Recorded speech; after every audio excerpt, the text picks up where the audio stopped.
Doctor سید محمد عبداللہ صاحب، میں علامہ اقبال مرحوم کے بارے میں آپ سے استفسار کرنا چاہوں گا۔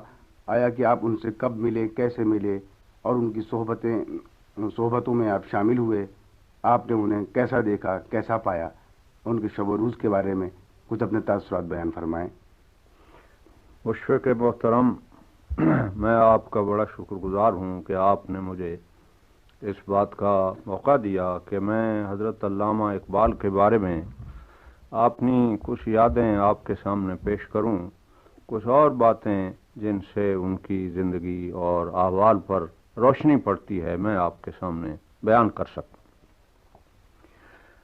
میں علامہ اقبال کی صحبت میں بہت زیادہ نہیں بیٹھا، میرا خیال ہے زیادہ سے زیادہ 10-12 ملاقاتیں ہوئی ہوں گی، تاہم یہ ملاقاتیں بھی اہمیت رکھتی ہیں۔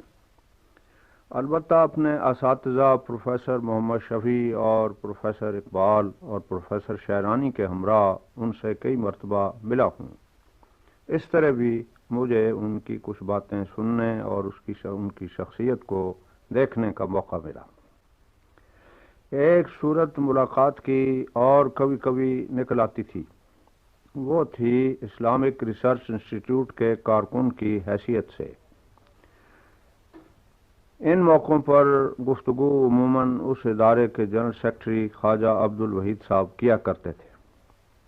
ایک صورت اور بھی تھی کہ جب میں یونیورسٹی لائبریری میں ملازم تھا اور شعبہ عربی اور فارسی کا اہتمام میرے سپرد تھا، تو مجھے علامہ مرحوم کے خادم علی بخش کی وساطت سے خدمت کا یہ موقع ملا کرتا تھا کہ میں حضرت علامہ کی پسند کی کتابیں ان کی خدمت میں بھجوایا کرتا تھا۔ ان سب موقعوں کی یادیں میں اپنے ایک مضمون اقبال دیدہ و شنیدہ میں محفوظ کر چکا ہوں۔ آج کی مناسبت سے میں صرف چند واقعات ایسے بیان کرتا ہوں جن سے حضرت علامہ کی ادبی ترجیحات اور بعض دوسری سرگرمیوں پر روشنی پڑ سکتی ہے۔ فارسی کا ایک پرانا مصنف ہے جس کا تخلص فخری تھا۔ اس نے ایک انتخاب شعراء فارسی کا تیار کیا تھا، نام ہے اس کا تحفۃ الحبیب۔ اس مصنف نے اس کتاب میں یہ التزام کیا ہوا ہے کہ ایک ہی زمین میں مختلف شعراء نے جو غزلیں لکھی ہیں اس نے سب کو یکجا کر دیا ہے۔ پروفیسر محمد شفیع اس زمانے میں ایک نصاب ایف اے بی اے کے لیے فارسی کا مرتب کر رہے تھے۔ انہیں اس کے لیے مناسب غزلیات کا انتخاب کرنا تھا اور تحفۃ الحبیب کا نسخہ وہ حضرت علامہ کو پہلے دے آئے تھے۔ میں شفیع صاحب کے ایما سے حضرت علامہ کی خدمت میں حاضر ہوا تاکہ کتاب واپس لے آؤں جس پر حضرت علامہ نے نشانات لگانے تھے۔ تو برادر محترم، جب میں حاضر ہوا تو حضرت علامہ اسی کام میں لگے ہوئے تھے۔ مجھ سے انہوں نے پوچھا کیا پاس ہو؟ میں نے کہا ایم اے فارسی ہوں۔ کہا شفیع صاحب سے کہنا میں نے فلاں فلاں صفحے پر حافظ کی غزلیات چھوڑ دی ہیں اور جامی کی غزلیات رکھ لی ہیں۔ میں نے جرت کر کے پوچھا جناب اگر وجہ پوچھیں تو میں کیا کہوں گا؟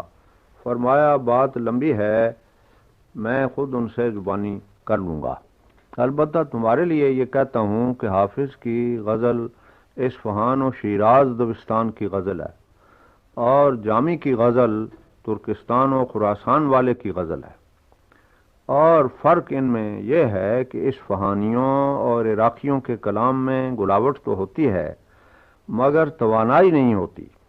خراسانیوں کے کلام میں توانائی ہوتی ہے اگرچہ بعض اوقات گلاوٹ کی قربانی انہیں دینی پڑتی ہے۔ حافظ اور دوسرے عراقی شعراء حاصل شدہ زندگی سے لطف حاصل کرتے ہیں، خراسانی ترکستانی اپنے لیے زندگی خود پیدا کرتے ہیں اور اسی کاوش سے لطف اندوز ہوتے ہیں۔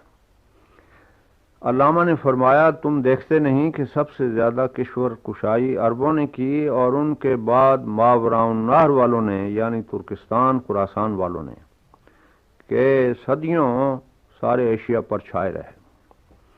میں حضرت علامہ کی بات کچھ سمجھا کچھ نہ سمجھا اور کتاب لے کر وہاں سے واپس آ گیا۔ اور شفیع صاحب سے بھی کچھ ذکر نہ کیا کیونکہ حضرت علامہ کے کلام کی صحیح ترجمانی پر میں قادر نہ تھا۔ اب بھائی صاحب ایک دوسری اہم بات یہ مجھے یاد ہے کہ ہم لوگوں نے یعنی اس زمانے کے نوجوانوں نے ایک فورم قائم کیا تھا جس کا مقصد یہ تھا کہ مسلمانوں کی تاریخ اور کلچر کے متعلق بحث و نظر کا ماہانہ یا ہفتہ وار اہتمام کیا جائے۔ یہ اس زمانے کی ایک اہم ضرورت تھی کیونکہ ہندوؤں کے بہت سے پلیٹ فارم تھے مگر مسلمانوں کا کوئی علمی پلیٹ فارم موجود نہیں تھا۔ تو اچھا، اب اس سلسلے میں لائق ذکر بات یہ ہے کہ سب سے پہلا یوم اقبال اسی ریسرچ انسٹیٹیوٹ کے خادموں نے علامہ کی زندگی میں سن 1932 میں منایا تھا، اگرچہ بعض دوسرے لوگوں کو بھی دعویٰ ہے کہ انہوں نے منایا تھا، مگر حقیقت یہی ہے کہ اسلامک انسٹیٹیوٹ کے خادموں نے سن 1932 میں پہلا یوم اقبال منایا۔ اس یوم اقبال کی آخری تقریب یعنی عصرانہ میں جو اسٹیفلز ہوٹل میں ہوئی تھی، اسٹیفل ہوٹلز مال روڈ پر شارع قائد اعظم پر ایک انگریزوں کا ہوٹل تھا۔ اس میں حضرت علامہ خود بھی شریک ہوئے تھے۔ سپاسنامہ مولانا عبد المجید سالک نے پڑھا، جس کے جواب میں حضرت علامہ نے ایک مختصر تقریر بھی فرمائی جس میں انہوں نے اسلام دین فردہ کے تخیل پر چند اہم نکات بیان کیے۔ انہوں نے فرمایا، میں نے دانستہ اسلام کو دین امروز نہیں کہا، ورنہ اسلام ماضی حال مستقبل ہر دور کا دین ہے، ازلی و ابدی ہے، اس لیے فردہ کی قید بعض صاحبوں کو عجیب معلوم ہوگی، اور سچی بات یہ ہے کہ بعض صاحبوں کو معلوم بھی ہوئی، مگر علامہ نے فرمایا، میں فردہ اس لیے کہتا ہوں کہ اس وقت فرنگ خود کو اعلیٰ تہذیب کا خالق سمجھ رہا ہے اور اس کی علمی فتوحات، محیر العقول ایجادات اور رعب انگیز کشور کشائی کی بدولت لوگ اس کے اس دعوے سے مرعوب بھی ہیں، اور اس میں کوئی شبہ نہیں کہ دین فطرت پر سب سے بڑا حملہ بھی فرنگ ہی کی طرف سے ہو رہا ہے۔ ایسے میں یہ بتانے کی ضرورت ہے کہ فرنگ کا علمی غلبہ اور فکری عروج زوال آمادہ ہے، اور ان قریب دنیا افکار مغرب کی انتہا پسندانہ عقلیت اور مادیت سے بیزار ہو کر کسی متوسط اور معقول راستے کی جستجو کرنے لگے گی۔ یہ متوسط اور معقول راستہ صرف اسلام ہے، اور کل کی دنیا کا یہی مذہب ہوگا۔ علامہ نے فرمایا کہ یہ خیالات صرف میرے نہیں، مفکرین مغرب کی بھی ہیں۔ اس کے بعد انہوں نے چند ایک حکماء کے خیالات کا خلاصہ پیش کیا۔ واقعہ یہ ہے کہ علامہ کی اس تقریر سے سارا مجمع بہت متاثر ہوا اور لوگوں کو بہت سے نئے خیالات ملے، اور اس کی اساس پر کئی لوگوں نے آگے مختلف اخباروں اور رسالوں میں مضمون بھی لکھے۔ مذکورہ تقریب یوم اقبال میں ایک نشست کی صدارت ڈاکٹر شانتی سوروپ بھٹناگر نے کی تھی، جو غالب کے شاگرد مرزا تفتح کے پوتے تھے۔ دوسری نشست کی جسٹس آغا حیدر نے، اور کئی دوستوں نے اس موقع پر علمی مقالے پڑھے۔ میں نے بھی ایک مقالہ اقبال اور سیاسیات عالیہ کے عنوان سے پڑھا تھا۔ چند اور تقریبات کی یادیں بھی ہیں۔ مثلا 1926 میں سید سلیمان ندوی کے اعزاز میں ایک دعوت کوچہ کوٹھی داران کشمیری بازار میں ہوئی۔ اس میں مولانا ظفر علی خان اور شہر کے دوسرے اہل علم اور اہل سیاست بھی موجود تھے۔ ایک اور تقریب وہ تھی جس میں رؤوف بے ترکی کے سفیر کابل شریک ہوئے۔ ترک ادیب خاتون خالدہ ادیب خانم نے علامہ سے ان کے مکان پر ملاقات کی۔ یہ مجلس بھی بڑی پرلطف اور پرز معلومات تھی، اور اس کی یادیں اس زمانے کے اخبار انقلاب وغیرہ میں شائع ہوئی تھیں۔ جب کنیا لال گابا بار اٹلا مسلمان ہو کر خالد لطیف گابا بن گئے تو ایک دعوت لورینگ ہوٹل میں، جو شارع قائد اعظم پر بڑا مشہور ہوٹل تھا، اس میں ایک دعوت ہوئی جس میں لاہور کے ہندو اور مسلمان اہل علم شریک ہوئے۔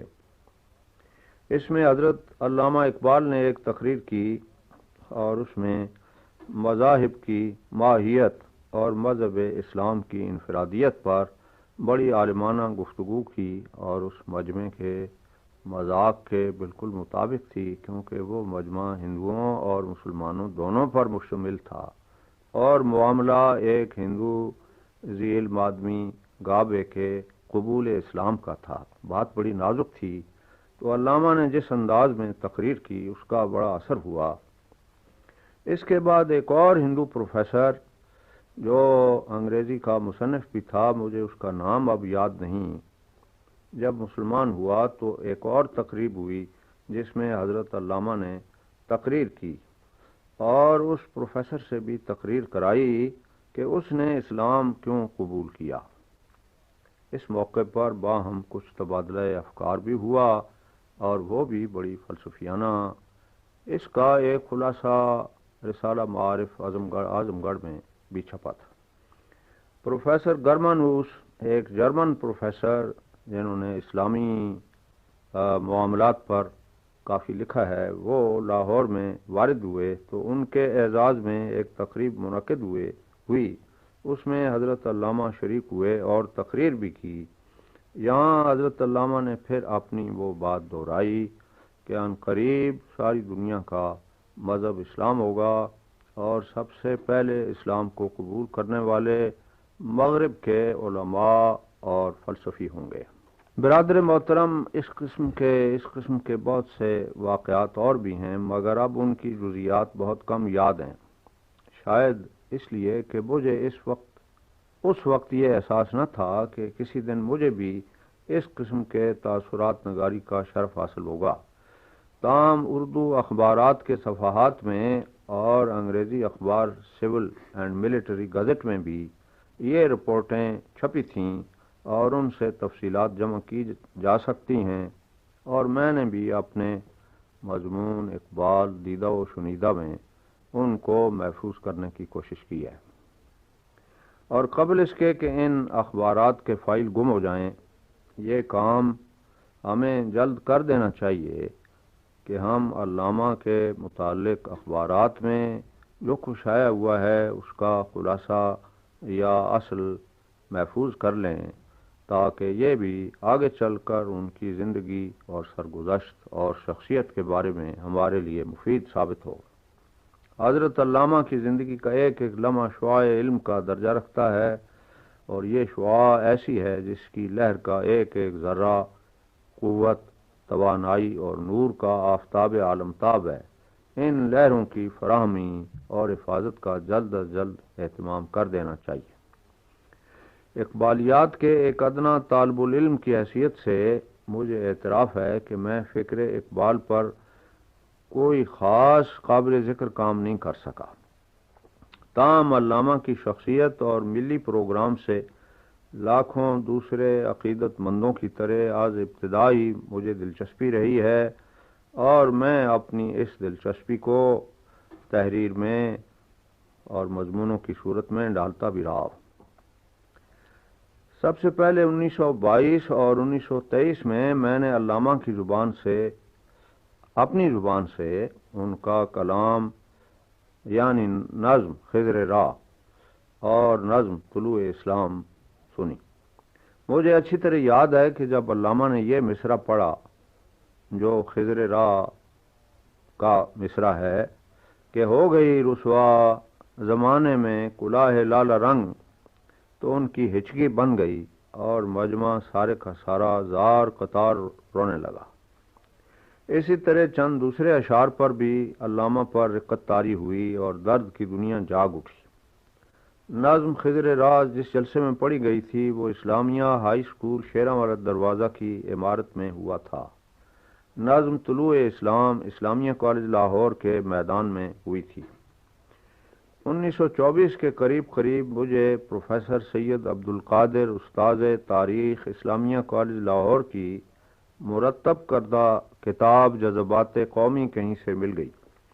اس میں دوسرے شاعروں کے علاوہ اقبال کی نظموں کا انتخاب بھی شامل تھا۔ برادرم، یہ ملاحظہ ہو کہ آج سے 50 سال پہلے کی باتیں میں آپ کو بتا رہا ہوں۔ اقبال کے کلام سے چھوٹی نظموں کے علاوہ شکوہ و جواب شکوہ مکمل اس میں شامل کر لی گئی تھیں۔ مجھے یہ دونوں نظمیں پوری کی پوری یاد ہو گئیں۔ دوسری نظموں کا بھی یہی حال تھا۔ اس زمانے میں ایک اور نظم کے ایک دو شعر ہر وقت پڑھتا رہتا تھا۔ ایک شعر تو یہ تھا کہ مجدہ ہے پیمانہ بردار خمستان حجاز، بعد مدت کے تیرے رندوں کو پھر آیا ہے ہوش، پھر کہیں سے ڈھونڈ لا ساقی شراب خانہ ساز، دل کے ہنگامے مئے مغرب نے کر ڈالے خاموش۔ کلام اقبال کے ساتھ ساتھ اس کتاب میں دوسرے شاعروں کا مثلاً شبلی اور آغا حشر وغیرہ کا کلام بھی شامل تھا، وہ بھی یاد ہو گیا، مگر علامہ کا کلام مجھے سارے کا سارا یاد ہو گیا۔ وقت کے ساتھ ساتھ کلام اقبال سے میری علمی دلچسپی بڑھتی گئی۔ پیام مشرق، زبور عجم، جاوید نامہ، ضرب کلیم، بال جبریل اور ارمغان حجاز یک بعد دیگر شائع ہوتی رہیں اور میرے مطالعے میں آتی رہیں۔ اس اثناء میں علامہ کے کلام پر رسالہ معارف اعظم گڑھ میں بہت اچھے تنقیدی مضامین چھپے، جن کا خاص موضوع نظریہ خودی کا تجزیہ تھا۔ میں نے ان کا بغور مطالعہ کیا اور پہلی مرتبہ مجھ پر علامہ اقبال کے افکار کے معارف و بصائر منکشف ہوئے۔ اس طرح 1930 کے قریب فکر اقبال کے بارے میں نے کچھ تنقیدی ارادے اپنے دل میں پیدا کیے۔ 1936 میں، جیسا کہ میں پہلے کہا ہوں، میں نے اقبال اور سیاسیات عالیہ پر ایک مقالہ لکھا۔ اس کے بعد مجھے مزید جستجو ہوئی اور میں نے چاہا کہ فکر اقبال کے اہم موضوعات تک پہنچ سکوں اور ہو سکے تو ان پر کچھ تحقیق بھی کروں۔ اس سلسلے میں نے 1940 کے قریب ایک اچھا مضمون لکھا، مطالعہ اقبال اور اس کے مسائل۔ اس میں نے کلام اقبال کو پڑھنے اور فکر اقبال پر غور کرنے کے لیے ایک پروگرام تجویز کیا تھا۔ مبادیات اقبال، مسائل اقبال، نہایات اقبال، فرہنگ اقبال، رجال اقبال، تلمیحات اقبال وغیرہ وغیرہ اس کے خاص نکات تھے۔ میں چاہتا تھا کہ ہمارے ملک کے اہل علم ان موضوعات پر قلم اٹھائیں۔ یہ مضمون خاصا پسند کیا گیا اور اس کے بعد کئی محققین نے اسے اساس بنانے کی کوشش کی اور اعتراف بھی کیا۔ اب یہ مضمون میری کتاب مسائل اقبال میں ہے۔ بعد ازاں کئی مضمونوں کی صورت میں نے اپنی کاوش جاری رکھی، لیکن مجھے بہت جلد محسوس ہو گیا کہ میں اقبال کے خالص فلسفیانہ موضوعات پر کچھ لکھنے کی صلاحیت نہیں رکھتا، اس لیے کہ ایسی تحقیق مشرقی و اسلامی حکمت اور مغربی فلسفے کی بیک وقت غائر اور تقابلی مطالعے پر منحصر ہے، اور میں ان دونوں میں سچی بات یہ ہے کہ دسترس نہیں رکھتا۔ حقیقت کے اس شعور کے بعد میں نے اپنے لیے صرف ایک موضوع بطور خاص چن لیا۔ جلسوں کی اور بات ہے، اس میں ہر موضوع پر گفتگو ہو سکتی ہے اور میں کرتا رہتا ہوں، لیکن علمی انداز میں نے اسی ایک موضوع کو بطور خاص اختیار کر لیا۔ وہ موضوع تھا فکر اقبال کے اسلامی مآخذ، اور اسلامی سے مراد فارسی کے شعراء بھی تھے اور حکمائے اسلام بھی۔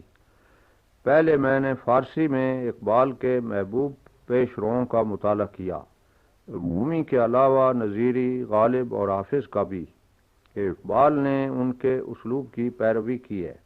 ایک اور مضمون میں نے محمود شبستری اور مرزا بیدل کا بھی تجزیہ کیا ہے علامہ اقبال کے کلام کے حوالے سے۔ اس کے بعد اقبال کے سیاسی اور معاشرتی موضوعات پر غور کیا اور اب تک یہ غور جاری ہے۔ میرے نتائج تحقیق، جیسا کہ میں ابھی عرض کر چکا ہوں، میری کتاب مسائل اقبال میں موجود ہیں۔ اس سے قبل میری ایک کتاب مقامات اقبال بھی شائع ہو چکی ہے۔ برادرم، میری ذاتی رائے یہ ہے کہ اقبال پر ہمارا مطالعہ و تحقیق ہنوز اپنی اولین منزل میں ہے۔ ڈاکٹر صاحب شروع سے پڑھ لیں پھر۔ میری ذاتی رائے یہ ہے کہ اقبال پر ہمارا مطالعہ و تحقیق ہنوز اپنی اولین منزل میں ہے۔ اقبال دراصل ایک سنگم، ایک مرج البحرین تھے۔ ان کی ذات میں دو دریا مشرق اور مغرب آ کر مل گئے تھے۔ جب تک ان دونوں دریاؤں کا کوئی شناور اور غواص پیدا نہ ہوگا، اس وقت تک فکر اقبال کے گوہرہائے آبدار کو سل کے گور بنانا مشکل ہوگا۔ اس کے لیے عربی اور فارسی زبان و ادب اور علوم اسلامیہ کے علاوہ مغربی مابعد طبیعات اور سائنسی افکار کا ماہرانہ علم درکار ہوگا۔ یہ کام محنت سے ہوگا اور آہستہ آہستہ ہوگا۔ اس وقت کلام اقبال مشرق و مغرب کے کئی فضلاء کی توجہ کا مرکز ہے، مگر ہم لوگ جو پاکستان سے تعلق رکھتے ہیں اور اقبال کے مخاطب اول ہیں، پورا حق ادا نہیں کر سکے۔ خدا کرے اقبال کے سلسلے میں ماہرانہ تحقیق و تنقید کی ابتدا ہو سکے۔ ڈاکٹر صاحب، کہا جاتا ہے کہ رسول کریم صلی اللہ علیہ وسلم کا جب ذکر ہوتا تو علامہ اقبال آپ بھی جایا کرتے تھے۔ جی، میں جتنی مرتبہ ملا، شاید ایسا کوئی ایک آدھ موقع بھی آیا جس میں حضرت کا ذکر آیا اور آپ کی آنکھیں اشکبار ہو گئیں، لیکن میں نے اور زیادہ قریبی تعلق رکھنے والے اور زیادہ بیٹھنے والے لوگوں سے یہ بتواتر سنا ہے کہ حضرت علامہ اقبال عشق رسول میں اس قدر ڈوبے ہوئے تھے کہ اس کی سرشاری کی وجہ سے جب بھی حضرت کا نام آتا تھا آپ اشکبار ہو جاتے تھے، اور زیادہ وجد و حال کی کیفیت ہو تو ہچکی بن جاتی تھی۔ یہ میری شنید ہے، میں نے خود زیادہ نہیں دیکھا۔ ڈاکٹر صاحب، آپ نے دیکھا ہوگا وہ کون حضرات تھے جو عام طور سے ان کی محفل میں تشریف لایا کرتے تھے؟ جی، میں جس زمانے کا ذکر کر رہا ہوں وہ زمانہ سن 25 سے لے کر سن 1938 تک، یوم وفات تک کا زمانہ ہے۔ اس زمانے میں ایک تو ان کے مصاحب خاص اور رفیق خاص قدری محمد حسین، جو یہاں پریس برانچ میں سپرنٹینڈنٹ تھے لیکن حضرت علامہ کے عام نشینوں میں تھے، بلکہ یوں کہنا چاہیے کہ روز و شب ان کے پاس بیٹھنے والے تھے۔ بلکہ ان کا ذاتی اپنا دعویٰ یہ تھا کہ بہت سی باتیں حضرت علامہ کے بارے میں وہ حضرت علامہ کو وہ سجاتے تھے اور حضرت علامہ ان کے اشارے کے مطابق اس کو شاعری میں ڈالتے تھے۔ میں ذاتی طور پر اگرچہ ایسی باتوں پر اعتقاد نہیں رکھتا، کیونکہ الہام غیبی تو حضرت علامہ کو شاعری کے سلسلے میں ہوتا تھا، تو چودھری محمد حسین بلا شبہ بڑے مخلص آدمی اور بڑے خادم لوگوں میں سے تھے۔ تو ایک تو چودھری صاحب تھے، دوسرے مولانا غلام رسول میر اور مولانا عبد المجید سالک بھی ان کے پاس بیٹھتے تھے۔ ان سے اکثر ان کی باتیں سیاسی معاملات پر ہوتی تھیں، سیاسی معاملات۔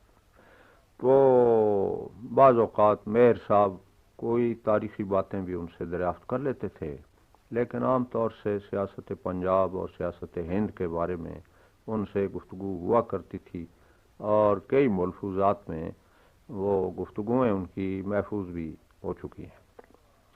ان کے علاوہ صوفی غلام مصطفیٰ تبسم بیٹھتے تھے، ڈاکٹر محمد دین تاثیر بیٹھنے والوں میں سے تھے، پروفیسر حمید احمد خان بیٹھتے تھے، ڈاکٹر سعید اللہ جو اسلامیہ کالج لاہور میں فلسفے کے استاد تھے وہ بیٹھتے تھے۔ شہر کے لوگوں میں سے ایک پرانے سیاسی کارکن ملک لال دین قیصر، جو پنجابی کے شاعر بھی تھے اور علامہ سے بڑی عقیدت رکھتے تھے، تحریک خلافت کے کارکن تھے، وہ بھی بیٹھتے تھے. ملک میرم بخش وہ ککزئی خاندان کے ایک بڑے اہم شخص تھے. ان کے بیٹے ڈاکٹر نذیر احمد بعد میں ایگریکلچر کے بڑے باری افسر، ابھی 2 سال ہوئے ان کا انتقال ہوا. تو یہ حضرات کم و بیش ان کے پاس، لیکن میرے اساتذہ میں سے پروفیسر شفیع اور پروفیسر شیرانی زیادہ ان سے ملاقات رکھتے تھے، اور ان کے مسائل یونیورسٹی سے متعلق ہوتے تھے یا کوئی تحقیق اور تدقیق کے جو بہرحال جن میں علامہ کا اشتراک تھا.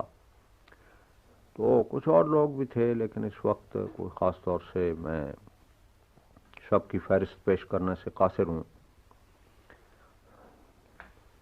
میں سید صاحب آپ کا شکریہ ادا کرتا ہوں کہ آپ نے علامہ کے بارے میں اپنے تاثرات سے ہمیں نوازا. جی میں بھی آپ کا شکر گزار ہوں کہ آپ نے مجھے موقع دیا. مہربانی.